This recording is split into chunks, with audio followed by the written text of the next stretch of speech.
Okay, so I got a story time, an international story time. This is a Turkish edition. And I'm not 100% that he is completely dusty, but there are definitely some dusty tendencies in this. Some of them can be explained away by cultural differences, but I'm going to let you guys decide on this one with me as we read. Now, this woman sent me a 4.5 page letter. It is really long. I'm going to be skipping some parts. So I will try to move my head out of the way of the letter, and you guys can read some of it for yourself because it is long. She asked me to weigh in. She typed up all of this. Typing up all of this means that she knows that something is awry, and I'm just going to say breakup. But let's look at some of the letter.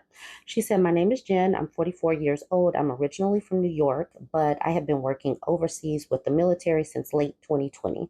I have been married since 2019. We did a verbal Nika ceremony in Turkey and after legally married in New York. He's 34, so there is a 10-year age gap right there.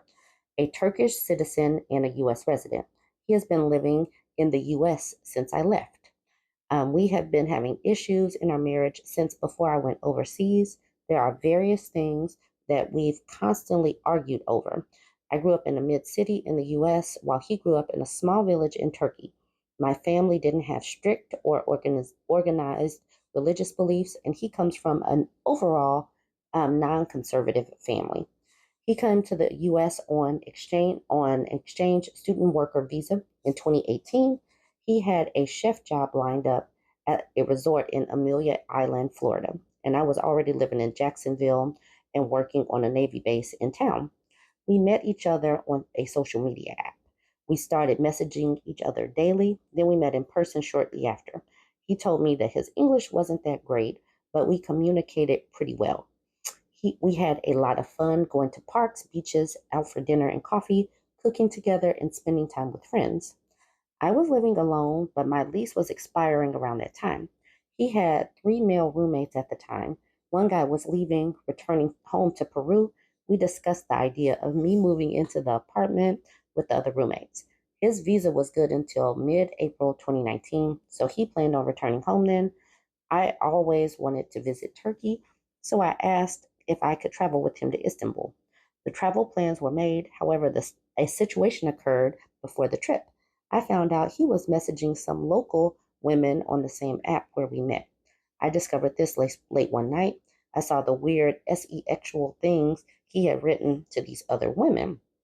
I was disgusted and angry. I told him I was no longer interested in traveling with him. He apologized and tried smoothing things over. They still went on the trip together. Yeah. We decided to travel together to Istanbul, staying there for a few days. He invited me to join him on an extended visit to his hometown. He told me that he'd never brought anyone home before to meet his family. He casually talked to other women before he met me while he was working abroad. I told him that I was previously married to a Central American guy. I explained to him that I had been used to secure immigration benefits. Okay, so this is about her ex. And he's doing all of this. They barely know each other. They're already traveling, and he's taken her to meet his family. This is a lot of red flags, even in just this first page. We traveled to his hometown where I met his family members. We got along pretty well.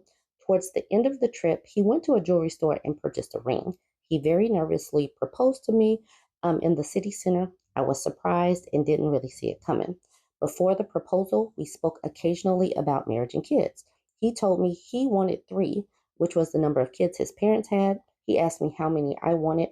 I said zero. He thought I was joking, but I never felt that. But I felt that way since I was a teen. I never had any desire to be a parent. This right here, this should have been talked about before he proposed. They still got married, y'all. At the bottom, she says, truthfully, I wasn't looking to get married again. With my first marriage, I didn't have a wedding. Okay, blah, blah, blah. Now she's about to start talking about preparations for marriage, and she didn't really want to get married again, and she doesn't want kids, and she's about to marry a man who is saying that he wants kids. Red flags all around. Okay, so here they're talking about preparations. I tried to remain positive through the process of finding a dress and all other preparations. I'm average height with a curvy build. You would have thought I was 7 feet tall with and several hundred pounds, the way the women looked at and talked to me in the dress shops. There is a large expat community in town anyway. I'm sure I wasn't the tallest or largest person they've ever encountered. We decided to rent a dress and have it altered. I was glad because I wasn't planning on keeping the dress anyway.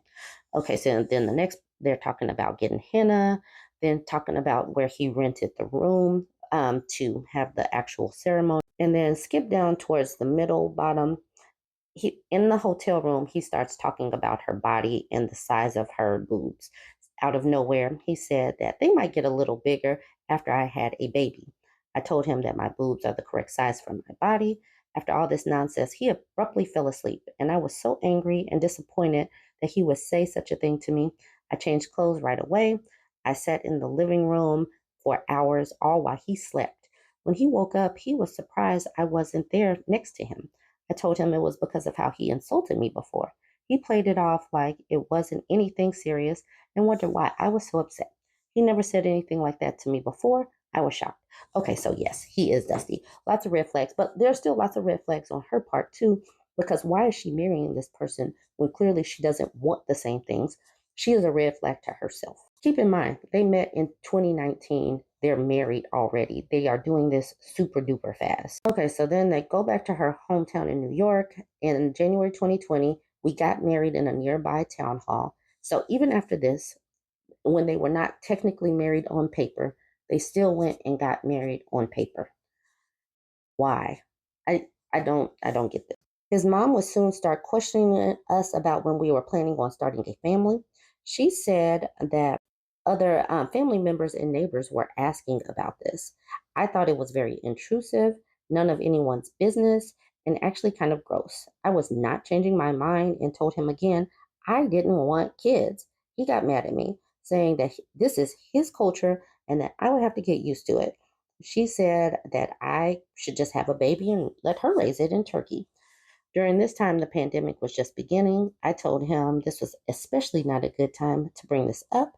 He would get angry with me yet again. We'd repeatedly argue about this subject. He asked why I was always trying to avoid it. Um, Yes, so then he brings up her age. I should start talking to doctors about things like IVF. She says I dislike needles with a passion, so I definitely wasn't going to pay money to stick myself on purpose, especially for something I didn't want. Y'all, are y'all screaming at the video to just break up? Like I'm screaming at this letter. He met me at 38 years old. I told him that I wasn't interested in having kids. He thought that if I loved him enough that I would change my mind. This is also where he started to tell me that if I was a good woman, that I would listen to my husband and do as he wishes. Yes, red flags. He is definitely dusty. Um, he has been a heavy smoker since the day we met. Has led him to having a bad smell about him and dental issues. He told me he would quit once he had kids. I told him he needs to do this for his health over anything. Okay, so they got married. She expressed her desire to work overseas. And then she says, I was finally offered an opportunity to go on official orders overseas. I left the US in December 2020. We vacated our apartment and he went to Turkey to be with family and friends. We discussed how he was unable to join me immediately due to a specific job level. It was an 18-month unaccompanied tour. I was only able to go by myself at this time. I mentioned that after year one, I would not have to pay back any relocation expenses paid on my behalf. I also said that if the assignment or location did not meet my expectations, I could return. Okay, so she's just talking about her job here. They have separated since 2020, and she's still confused about this relationship. And I don't know what the confusion is. You guys can go ahead and continue to read this page because I'm running out of time on my TikTok video, and there's no need to really belabor the point that these two are not compatible. Towards the middle of this page here, it says, I feel in my heart what I need to do. I still get hung up on nostalgic feelings of our old times. I don't know how they had very much time to have very many old times that were good. They've seemed incompatible from the beginning. But you guys can go ahead and weigh in. I have attached the rest of her letter. But for me, it's just like, too many cultural differences, but y'all go ahead and like, comment,